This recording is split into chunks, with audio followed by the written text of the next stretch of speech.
საპატრიარქოს ახალგაზრდულ სახლში წლის შემაჯამებელი საქველმოქმედო გამოფენა გაყიდვა გაიმართა. ექსპოზიციაზე წარმოდგენილი იყო დღის ცენტრის წევრების მიერ შექმნილი მინის, კერამიკის, ხის ნაკეთობები და აქსესუარები.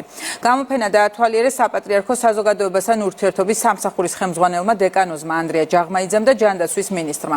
დღის ცენტრის წარმომადგენლებმა მინისტრს ორგანიზაციის საქმიანობა და სამომავლო გეგმები გააცნეს. წარმატებულ კურსდამთავრებულებს სიგელები გადაეცათ.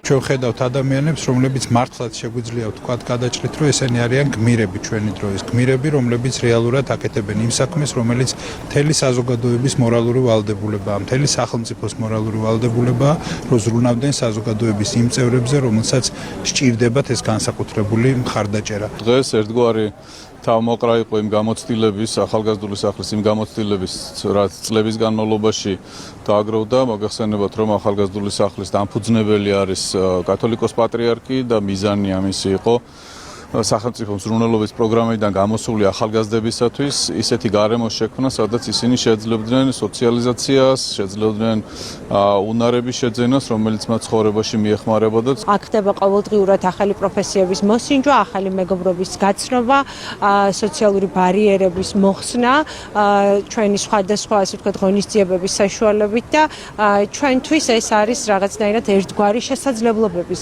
პალიტრა, რომელსაც ვთავაზობთ იმ ახალგაზრდებს, რომლებსაც სხვადასხვა მიზეზების გამო ხელი არ მიუწვდებათ ყველა იმ სიკეთეზე, რაც არსებობს ქვეყანაში.